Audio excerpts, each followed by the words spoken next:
पर सती जी ने तुरंत शंकर जी से हाथ जोड़ करके कहा, जो आज्ञा। कोई झुझलाहट में कोई बात कहे उसको आज्ञा नहीं मान लेना चाहिए। शंकर जी ये थोड़ी कैसे समझते थे।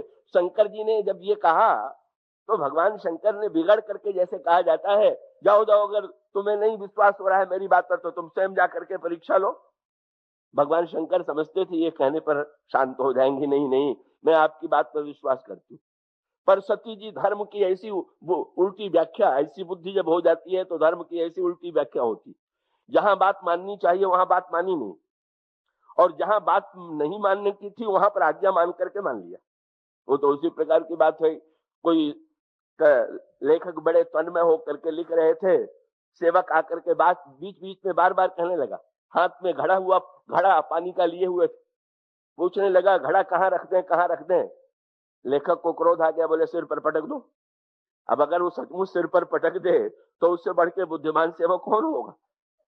का शंकर जी जब कहते हैं परीक्षा लो तो इसका अभिप्राय है, भगवान शंकर समझते थे, सती जी ने कहा भी कि अच्छा आप कह रहे हैं तो मैं परीक्षा लेने जा रही हूं, पर आप भी तो चलिए। शंकर जी ने तुरंत कहा मैं नहीं जाऊंगा। क्यों? बोले इतना बड़ा पंडित मैं तो हूं नहीं कि भगवान की परीक्षा ले पाऊं। इतनी पंडिताई तो दक्ष की बेटी में ही हो सकती है, परीक्षा तो ईश्वर की आप ही ले सकती हैं। तो आप महाराज यहाँ पर क्या करेंगे? शंकर जी ने कहा बस तब लगी बैठी अहूं बट छाही। वहीं बरगद का एक वृक्ष था। शंकर जी ने तुरंत सती जी से कहा, तब लगी बैठी अहूं बट छाही, जब लगी तुम अहो मोहि पाही। मैं यहीं पर, देखो कितना सुंदर बरगद का वृक्ष है, इसी की छाया में मैं विश्राम करूंगा। ये शंकर जी के आध्यात्मिक भाषा है। बरगद और जंगल का अर्थ क्या? जंगल का अर्थ है संदेह, संशय विपिन अनल सुररंजन। और बरगद का अर्थ क्या है? यहाँ प्रयागराज का तो अक्षय वट प्रसिद्ध है। वो स्वामी जी कहते हैं ये अक्षय वट जो है वो हृदय में भी जरूर लगाइए, जो प्रयाग में अक्षय वट। और अक्षय वट कौन सा है? बोले वट विश्वास अचल निज धर्म। जो अचल विश्वास है वही वट का वृक्ष है। भगवान शंकर का तात्पर्य था कि जब तक तुम संदेह के जंगल में भटको तब तक मैं विश्वास की छाया में विश्राम करूं। न मुझे भटकने की आवश्यकता है, न संदेह है, न भटकने की जरूरत है। तुम ही चक्कर काटो, जाओ परीक्षा लो। चल पड़ी सती। फिर शंकर जी को दया आ गई, फिर बुलाया। बोले आप परीक्षा लेने जा रहे हैं? महाराज अभी आपने तो कहा। तो शंकर जी ने कहा अच्छा जाओ परीक्षा लेने, लेकिन जैसे मिटई मोह भ्रम भारी, करे उस जतन विवेक विचारी। तुम्हारा भ्रम जैसे मिटे है वो कार्य तुम करना, पर विवेक और विचार का परित्याग तुम बिल्कुल मत करना। भगवान शंकर ने समझाया, लेकिन सती जी की बुद्धि जब अपवित्र हो, बर्तन वही जो मैंने कहा, अगर मिट्टी गंदी है तो जल कितना भी स्वच्छ क्यों न हो तो मलिन हो जाएगा। शंकर जी की आज्ञा को भी उन्होंने अपनी बुद्धि से अर्थ लिया, तो अर्थ क्या लिया? बोले पुनि पुनि हृदय विचारी करी, धरि सीता कर रूप, और आगे होई चली पंथ ते ही, जही आवत नर भूप। तुरंत उन्होंने सीता जी का नकली वेश बनाया। बोले भगवान शंकर ने कहा है विचार करने के लिए, तो विचार यही है कि सीता जी का नकली रूप बनाओ। और सीता जी का नकली रूप बनाने के बाद क्या किया? बोले आगे होई चली। भगवान राम और लक्ष्मण चल रहे थे, सती जी सीता का वेश बना करके आई और श्री राम के आगे आगे चलने लगी। भगवान राम ने सती जी को जो ही सीता जी के वेश में आगे चलते देखा, हंसी आ गई। सीता जी कौन है? सीता जी साक्षात भक्ति है। लखन राम सीता सहित राजत पर्ण कुटीर, भगत ज्ञान वैराग्य जन सोहत धर शरीर। और इसका अर्थ है कि भाई भगवान के पास जाना चाहिए, पर नकली भक्ति का रूप लेके जाना चाहिए क्या? नकली सीता माने नकली भक्ति का, नकली भक्ति लेके भगवान के पास जाए कि असली भक्ति लेकर के जाए? सती जी ने नकली सीता जी का वेश बनाया, इसका अभिप्राय नकली भक्ति। और जब भगवान ने सती जी को आगे आगे चलते देखा तो हंसी आ गई। बोले नकली भक्तों का यही परिणाम होता है। क्या? बोले वेश से तो आप सीता बन गई पर मन से नहीं बन पाई। क्यों? बोले आप सीता बनी होती तो मेरे पीछे पीछे चलती, मेरे आगे आगे न चलती। लेकिन वो आपने बाहर ही से तो सीता का नाटक बनाया है, भीतर से तो समर्पण। बस याद रखिए असली भक्त और नकली भक्त क्या का अंतर क्या है? बोले जो भगवान को पीछे चलावे वो नकली भक्त, और जो भगवान के पीछे चले वो असली भक्त। जो भगवान से ये कहे कि मैं जो कहूँ करते जाइए, वो भक्त नहीं, वो तो नकली भक्त। और जो भगवान से कहता है महाराज आप जिधर चलिए उधर मैं चलूं, कब वो असली भक्त।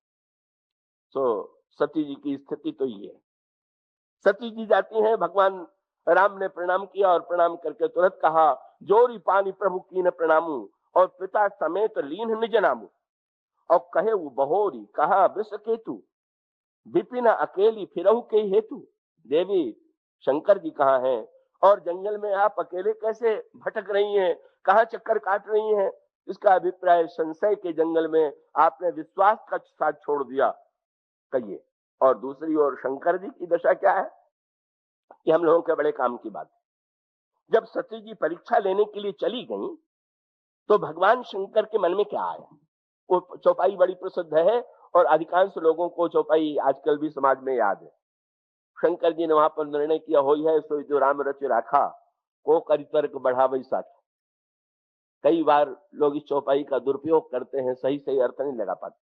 कई लोग तो कहते हैं कि ऐसा लिख करके तुलसीदास जी ने समाज को निकम्मा बना दिया कि हो है सो जो राम रच राखा, कुछ मत करो, जो कुछ राम करेंगे वही होगा। कुछ लोगों को लगता है कि नहीं, बिल्कुल यही ठीक सिद्धांत हो है सो जो राम रच राखा। तो व्यक्ति को प्रयत्न करना चाहिए कि नहीं करना चाहिए कि हो है सो जो राम रच राखा।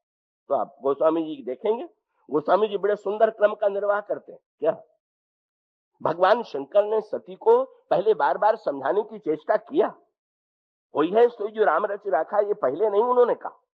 और इसका अभिप्राय क्या कि जितनी आप में बुद्धि है, जितना आप में प्रयत्न है, जितना आप में पुरुषार्थ है, वो अपनी पूरी चेष्टा कर लीजिए, उस चेष्टा को कम मत कीजिए।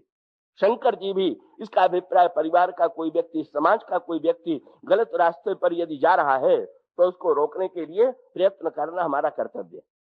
लेकिन आप कितने भी बहुत बड़े क्यों न हो, शंकर जी के चरित्र से शिक्षा मिलती है कि आप कितने भी महान क्यों न हो, पर ये अब आप दावा नहीं कर सकते हैं कि आप सामने वाले को बचा ही लेंगे। कभी कभी चेष्टा करने पर सफलता मिल जाती है। गलत रास्ते पर जाते हुए व्यक्ति को हम रोक लेते हैं, पर कभी कभी नहीं यह संभव हो पाता। और जब यहाँ पर भगवान शंकर की महानता क्या है, देखिए शंकर जी के विश्वास की तो ऐसी परीक्षा हुई, सती जी के मन में संशय उत्पन्न हो गया, सती जी झूठ बोल गई, सती जी ने जाकर के दक्ष की अग्नि में अपने को जला दिया। अगर दूसरा कोई व्यक्ति हो तो उसका सारा विश्वास ही टूट जाए। बोले मैं, शंकर जी तो संसार को बदल देने वाले, लेकिन पत्नी को नहीं बदल पाए, और पत्नी को नहीं बदल पाए तो शंकर जी का विश्वास टूटा कि नहीं। गोस्वामी जी कहते हैं कि जितना हम प्रयत्न कर सकते हैं उतना कर ले, पर अपने प्रयत्न के बाद फिर शांति कहाँ मिलेगी। बोले जब अपने प्रयत्न की सीमा समाप्त हो जाए तो ही है सोई जो राम रच राखा, बस फिर शांत बट वृक्ष की छाया में शंकर जी बैठ गए और निर्णय किया। बोले प्रभु ने जो योजना बनाई होगी, आगे जो चाहते होंगे। और सचमुच इस बुराई के बीच में भी भगवान का लक्ष्य बड़ा पवित्र था। अंत में सती को पार्वती के रूप में बदलना था, बुद्धि में से अहंकार मिटा करके श्रद्धा बनाना था। शंकर जी ने तुरंत भगवान पर विश्वास है, बोले बस होई है सोई जो राम रच राखा, और को कल तर्क बढ़ा वैसा। और जब भगवान पर छोड़ दे तब कोई काम करना चाहिए कि नहीं। बोले एक काम जरूर करना चाहिए जो शंकर जी ने किया। वहां सती जी भगवान राम के पास और यहाँ शंकर जी क्या कर रहे हैं, होई है सोई जो राम रच राखा, को कल तर्क बढ़ा वही शाखा, और अस कही लगे जपन हरि नामा। बट वृक्ष की छाया में बैठ करके शंकर जी राम नाम का जप करने लगे। तो भाई अपने जीवन में भी हमें प्रयत्न और पुरुषार्थ करना चाहिए, पर जब प्रयत्न और पुरुषार्थ कार्य न करे तो विश्वास की छाया में बैठ करके भगवान का नाम लें, भगवान पर भरोसा करें, और अंततोगत्वा भगवान जो करेंगे, वो जो अभी कुछ उल्टा दिखाई दे रहा है उसके पीछे भी भगवान का उद्देश्य यही था। भगवान शंकर में तो महान विश्वास है, पर जब तक सती में श्रद्धा नहीं उत्पन्न होती तब तक सच्चे अर्थों में पति पत्नी का मिलन नहीं होगा, राम कथा का सच्चा जन्म नहीं होगा। इसलिए राम कथा के जन्म के लिए आवश्यक है विश्वास कहे और श्रद्धा सुने, और अहंकार छोड़ करके बुद्धि से व्यक्ति राम कथा को ग्रहण करे। का आज गरुड़ भी यह किंचित जो उनमें अहंकार उत्पन्न हो गया है का उसको मिटाने की प्रेरणा देते हुए विश्वास रूप भगवान शंकर उनको भी प्रेरित करते हैं कि तुम अहंकार छोड़ करके कौवे से कथा सुनो। ये गरुड़ और काकभुसुंड जी का तत्व क्या है क्या इनका स्वरूप है हमारे आपके जीवन में। तो वे चकित होकर के सोचने लगे कि मुझे तो यही ज्ञात था, सारे शास्त्रों में यही कहा गया है कि जीव जो है वो भव बंधन में बंधा हुआ है और भगवान के नाम का आश्रय लेने से जीव बंधन से मुक्त हो जाता है। पर श्री राम स्वयं बंधन में बंधे हुए हैं और जो स्वयं अपने को बंधन से मुक्त नहीं कर पा रहा है वह ईश्वर कैसे हो सकता है। देवर्षि नारद ने मुझे प्रेरित किया, इसलिए वे जाकर के उनके समक्ष अपने संशय का निवेदन करते हैं। देवर्षि नारद उन्हें ब्रह्मा के पास भेज देते हैं। ब्रह्मा ने शंकर जी के पास जाने की प्रेरणा की और तब अंत में जब उन्होंने भगवान शंकर के चरणों में नमन किया तो भगवान शंकर ने गरुड़ से ये कहा कि आपके हृदय में जैसा संशय उत्पन्न हुआ है उसके लिए दीर्घ काल तक सत्संग की आवश्यकता है, राम कथा श्रवण की आवश्यकता है। राम कथा के द्वारा ही व्यक्ति के अंतःकरण का मोह दूर होता है और जब मोह दूर हो जाता है तभी भगवान के चरणों में दृढ़ अनुराग होता है। इसलिए हम आपको ऐसे स्थान पर आपसे जाने का अनुरोध करेंगे जहां पर निरंतर राम की कथा होती है और वे हैं भक्त भुसुंडी। आप उनसे राम कथा श्रवण करें और तब भगवान शंकर की प्रेरणा से गरुड़ भुसुंडी के पास जाते हैं, राम कथा श्रवण करते हैं और उनके अंतर मन में जो संशय उत्पन्न हुआ था उसका समाधान हुआ। तो वस्तुतः राम कथा के द्वारा जो समाधान दिया जाता है का उस समाधान का तात्पर्य क्या है कि यहाँ पर रामचरितमानस में बार बार श्री राम के चरित्र के संदर्भ में एक शब्द कहा गया है। वैसे 3 शब्द ऐसे हैं जो कि साधारणतया तीनों मिलते जुलते हैं। राम का चरित्र, राम की लीला, राम की कथा, और अलग अलग प्रसंगों में कहीं चरित्र, कहीं लीला और कहीं कथा शब्द का प्रयोग किया गया। लेकिन अगर सूक्ष्मता से विचार करके देखें तो इन तीनों शब्दों का जो वास्तविक तात्पर्य है उसमें थोड़ी भिन्नता है। चरित्र शब्द का जो तात्पर्य है वो ये है, आचरण में जो बात उतारी गई है का उस आचरण को दृष्टिगत रख करके व्यक्ति के चरित्र के विषय में निर्णय किया जाता है कि इस व्यक्ति का चरित्र कैसा है। तो चरित्र का अभिप्राय है जीवन की प्रेरक वृत्ति, जीवन में आचरित होने वाला जो आचरण है वो चरित्र है। लेकिन लीला शब्द का अर्थ चरित्र शब्द से भिन्न है। का लीला शब्द का अर्थ वस्तुतः ये है, लीला माने अभिनेता नाटक में रंगमंच पर जो अभिनय करता है का वो जो अभिनय है वही अभिनय वस्तुतः लीला है। तो लीला और चरित्र कहीं कहीं तो बिल्कुल एक जैसे होते हैं और कहीं भिन्नता होती है। कोई व्यक्ति सज्जन है और लीला में भी उसको सज्जन व्यक्ति का पाठ दे दिया गया तो उसके चरित्र में भी सज्जनता है और उसकी लीला में भी सज्जनता दिखाई देगी।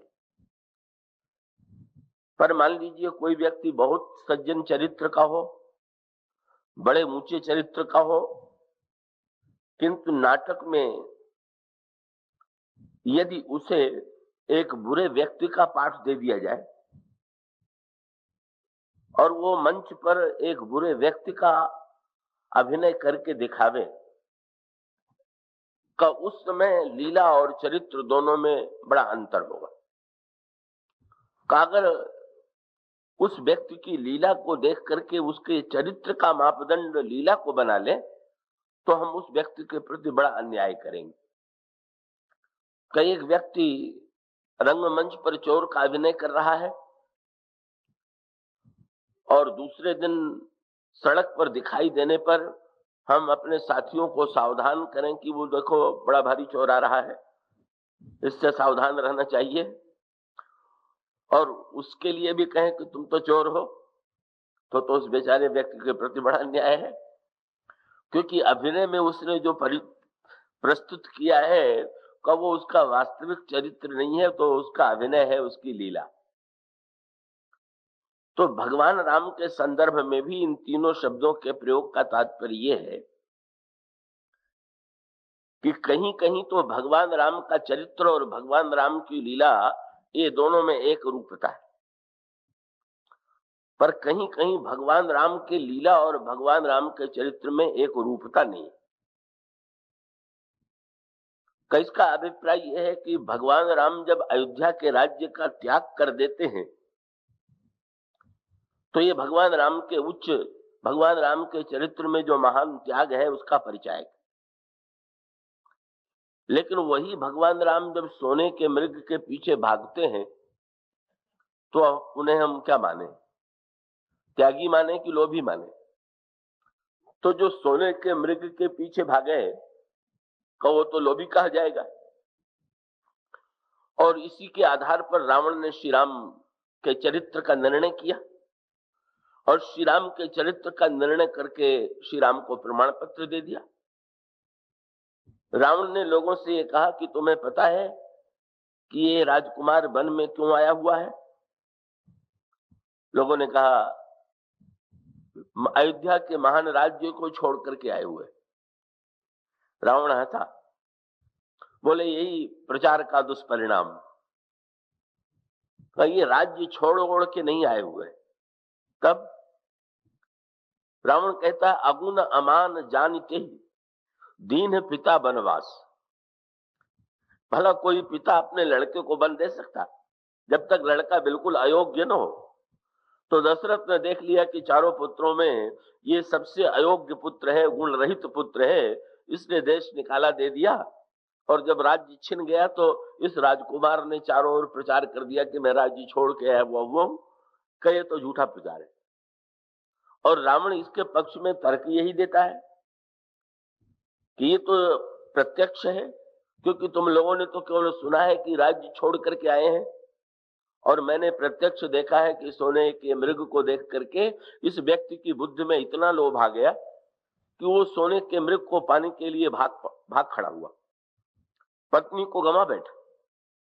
तो जो व्यक्ति इतना बड़ा लोभी है कि सोने के मृग का लोभ नहीं छोड़ पाया, जो असंभव वस्तु है, क्या वो राज्य का लोभ छोड़ सकता है?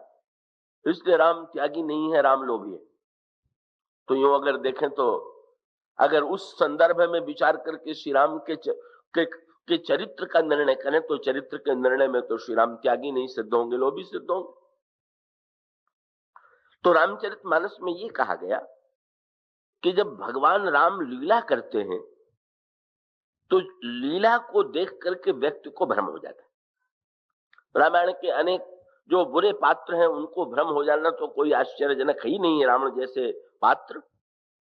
पर जो बड़े बुद्धिमान पात्र हैं, जो बड़े उच्च कोटि के पात्र हैं, वे भी कभी कभी भगवान राम की लीला को देख करके भ्रमित हो जाते हैं। और तब तीसरे शब्द का प्रयोग किया गया, कथा। कथा का अभिप्राय यह है कि भगवान की लीला को देख करके जब देखने वाले के मन में किसी प्रकार का भ्रम हो तो उस भ्रम का निवारण करने के लिए क्या करना चाहिए? उस भ्रम का निवारण करने के लिए व्यक्ति को कथा सुनना चाहिए, और उस कथा के द्वारा भगवान की लीला के रहस्य को, जो लीला देखने का आनंद केवल लीला देखने में नहीं है, लीला के पीछे जो उद्देश्य है उस उद्देश्य को समझ लेने में ही लीला का वास्तविक सदुपयोग है। कई एक व्यक्ति नाटक में देखने जाता है मनोरंजन के लिए और नाटक देख करके अभिनेताओं के अभिनय की प्रशंसा करते हुए लौटता है। उसको नाटक में केवल मनोरंजन मिलता है, पर दूसरा व्यक्ति जब नाटक से लौटता है तो रंगमंच पर जो विचार प्रस्तुत किए गए हैं, नाटक के द्वारा जो प्रेरणा दी गई है, कब वो निर्णय करता है कि इस प्रेरणा को जीवन में उतारना है। तो नाटक में जो कुछ हम देख करके आए हैं उसका रहस्य समझ करके उसको जीवन में जो उतार लेना है, यही वस्तुतः नाटक का वास्तविक उद्देश्य। कई इसी प्रकार से भगवान राम की लीला में केवल लीला की दृष्टि से मनोरंजन ले लेना, ये राम कथा का, ये राम के चरित्र का सही सदुपयोग नहीं है। उस श्री राम की लीला के पीछे जो अलग अलग प्रसंगों में श्री राम जो सिखाने के लिए, श्री राम जो है अपने चरित्र के द्वारा जिन घटनाओं को श्री राम अपने जीवन में स्वीकार करते हैं, वो उनकी स्वीकार की हुई घटनाएं, और उन विविध घटनाओं को जब वे स्वीकार करते हैं तो वे एक मनुष्य की भांति मानो हमें ये बताना चाहते हैं कि जीवन में अगर ऐसी परिस्थिति आवे तो उस परिस्थिति के आने के बाद उस परिस्थिति में हमें क्या करना चाहिए।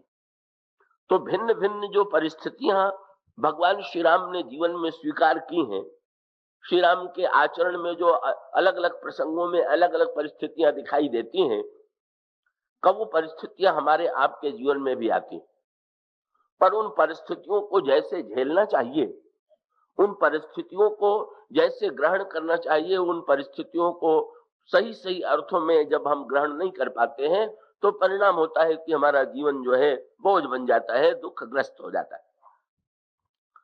तो अब लीला संदर्भ में विचार करके देखें तो राम का जो नागपाश से बंध जाना है, न तो ये राम के ईश्वरत्व का से संबंधित, न तो भगवान राम की महिमा से संबंधित, ये शुद्ध भगवान राम की लीला।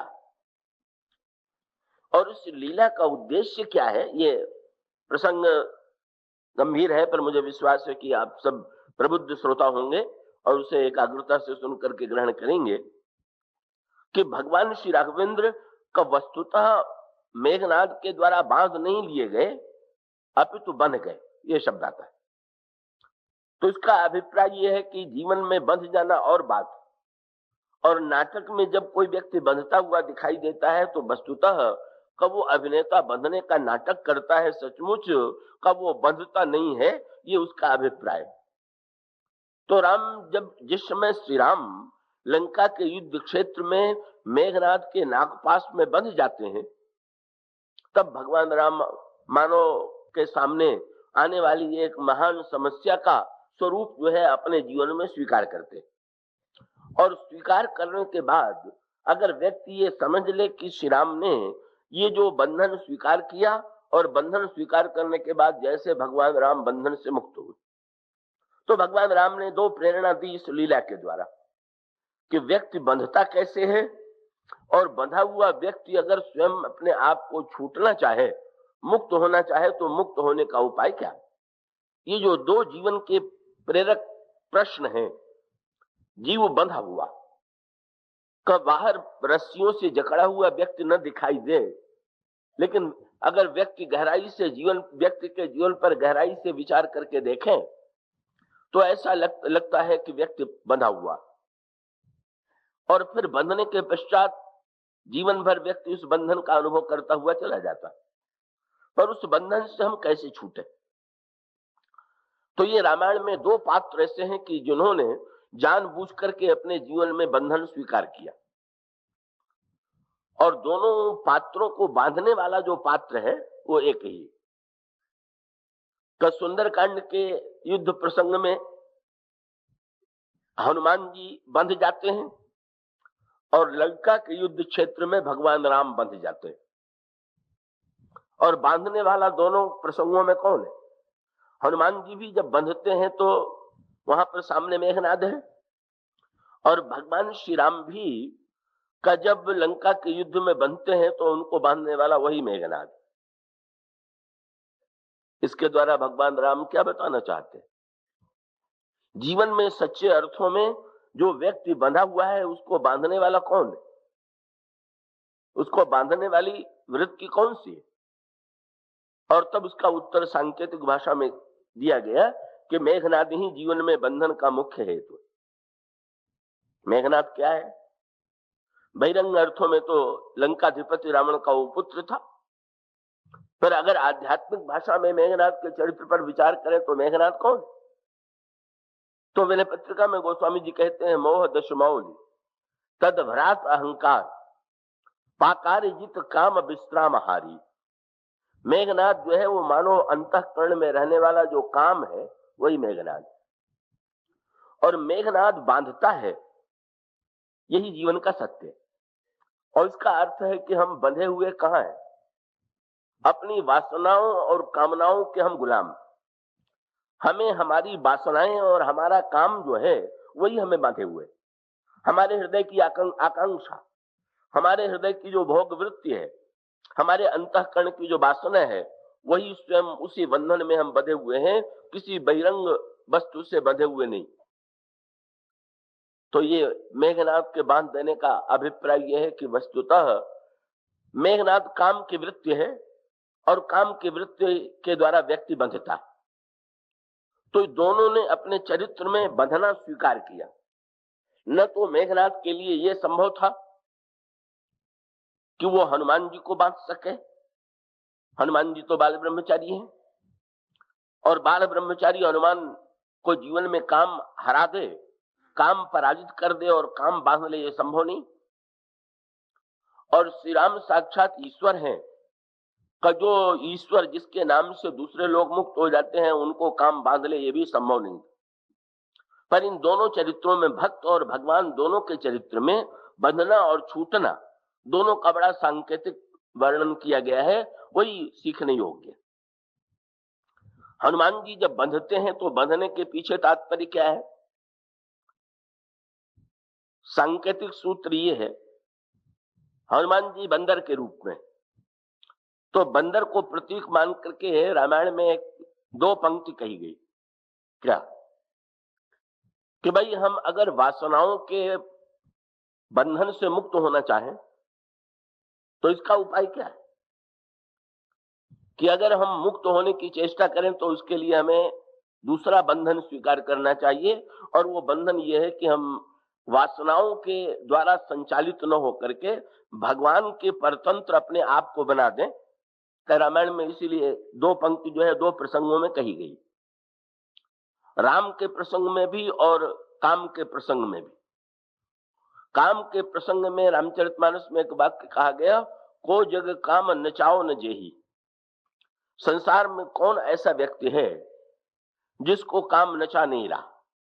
जैसे एक मदारी जब बंदर को पकड़ लेता है तो रस्सी में बंधा हुआ बंदर जैसे जैसे मदारी उसे नचाता है, जो उसको सिखाता है, जो नाटक दिखलाना चाहता है, उसी का प्रदर्शन बंदर करने के लिए बाध्य हो जाता है। तो रस्सी में बंधा हुआ बंदर मदारी के संकेत पर नाच रहा। गोस्वामी जी ने कहा इसी प्रकार से काम वासना के बंधन में व्यक्ति को बांधता है और फिर अपनी इच्छा के अनुकूल नचाता। इसलिए रामायण में चुनौती के स्वर में कहा गया, को जग काम नचाओ न जेही।